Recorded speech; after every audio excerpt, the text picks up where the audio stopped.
Good evening, teachmeet Consett. My name is John Tate. Thanks to Ben for asking me to present. Sorry I couldn't be with you in person tonight. Instead, I've recorded a virtual presentation of my 7 tools in 7 minutes talk to help you create a digital classroom to inspire the digital generation. The first one we're going to look at is Comic Life. Comic Life's a fantastic piece of software you can get as an app from the App Store or as a desktop version.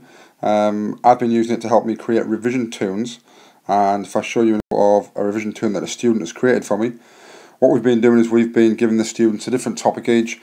They've gone away and created a one-page revision tune with all the major content on. The fantastic thing about it is it saves as a JPEG, and the students can then save these to their phones. They download them from my VLE, and it helps to promote anytime, anywhere learning, because they can be using these as independent revision aids from their phones, from their iPods, and they can be using them on the bus, when they're at home, outside the exam hall, whenever they want. So that's gone on as a massive hit with us, and I know through the PE community that I'm currently driving for, the PE geeks, the PE staff all over the country are getting on board with this because they're seeing this as a fantastic way to get kids interested in creating their own revision sources. The next one is Skype. Skype's a common piece of free software in most houses. A lot of you will have used Skype before. If anyone doesn't know it, it is a video conferencing or a free phone call over the internet piece of software. The reason you can use it in classrooms is if you wanted to bring an expert into your classroom or into your school, it would probably cost you hundreds of pounds unless you knew someone. Via Skype, you can bring experts into your class every day and have a video chat with your students, and I'm sure you all probably know an expert in your field, whether it's a journalist, whether it's a professional footballer, whoever it may be. I used a professional footballer who spoke to my class last year, Graham Murty, who was ex-captain of Reading when they were in the Premier League. Graham's a good friend of mine, and he kindly set aside an hour to speak to my class about elite sport and technology in elite sport, and it was a fantastic way of getting a really high-profile presenter and an expert to speak to my students, and my students had prepared questions for him, and it was a wonderful way for them to actually find out a little bit more about a topic rather than just going through me all the time. So the question is really, who can you bring into your classroom for your students? Okay, the next one is YouTube. YouTube tends to get a bad press in schools, but that's really because of some of the videos on there and the way students use it maybe, and some of you may be shaking your heads now because it may be blocked in your school. I think what to do is to speak to your SMT and decide, can we start unblocking things if it's managed well. I use YouTube quite a lot, and I've created some playlists. This is some playlists I've created on my pegeeks site of all different subjects, and within each topic, within each sport there, I've got demonstrations of the correct sport, the correct skill, how to perform that skill perfectly. This could also work as a flipped classroom type of approach for you. If you've put a lot of content up there, you can then send out links via Twitter, via email, via text messages, via your VLE, and link them directly to these videos, and you can store these so you know exactly where they are for your next lesson, for next year, for next month, whenever it may be. So have a look at creating your own YouTube channel like I've done there. There's lots of help guides on Google for you to do that. The next one is Awesome Screenshot. Awesome Screenshot is an add-on to Google Chrome. It sits in the top right-hand corner of Google Chrome. You can download it for free. And what it lets you do, it lets you annotate the screen and save JPEGs of websites. Now this is great. This is a website or a page from my own blog.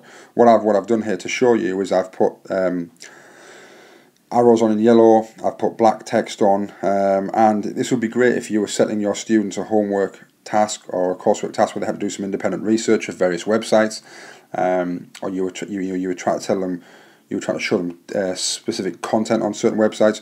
You could then pull the website up, you could create all this, you could put arrows on, you could put text boxes on, save it as a JPEG, you can bring it up in your class the next day. Again, you can send it out, put it on your VLE, do whatever you want with it, and it directs the students to the correct areas on the page rather than the students looking at a huge website and saying, "Miss, I don't know what you mean." You can direct them exactly to where you want to.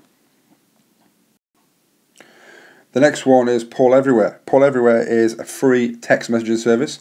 It allows you to assess progress, it allows you to collect student feedback, and to also conduct mini plenaries throughout your lesson.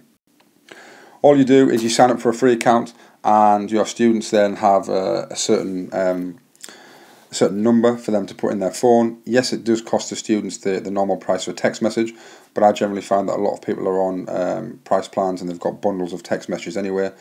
Obviously, you would need to make sure you had a facility in your class for people who didn't have a phone that lesson.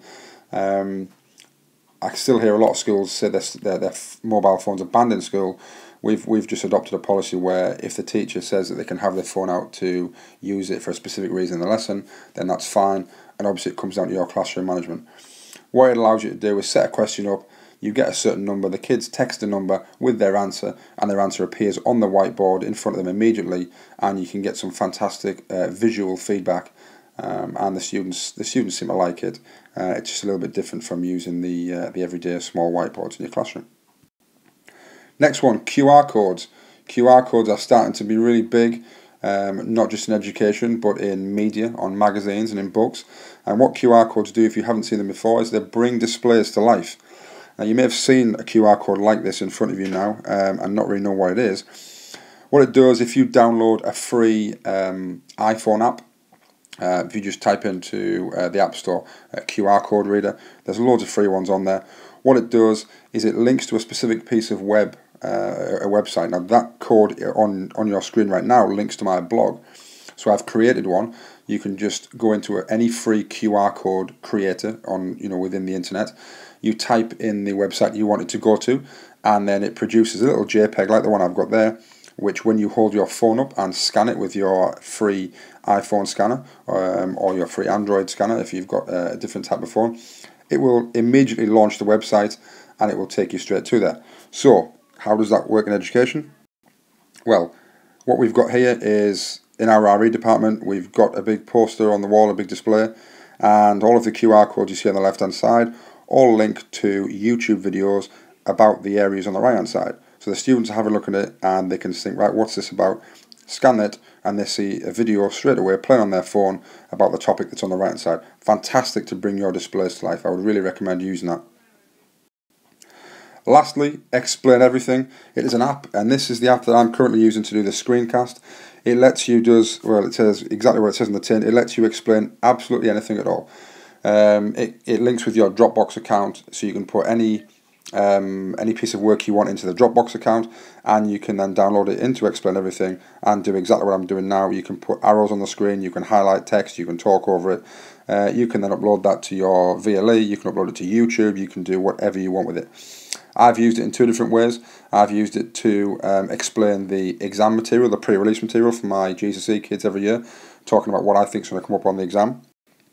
I've also used it, like I've got here on the screen, to explain my feedback to a piece of coursework to a student. So rather than writing reams and reams of comments and wondering if the student's A, going to read it, B, are they going to understand it, and C, are they going to know whereabouts in the piece of text I'm talking about, I can go through slide by slide, talking over the top, putting arrows on and telling them what they did well, what they didn't do well in certain areas. It's a fantastic tool. I would certainly, if you have an iPad, I would certainly recommend you getting that, having a play around with it and seeing what you can actually get out of it.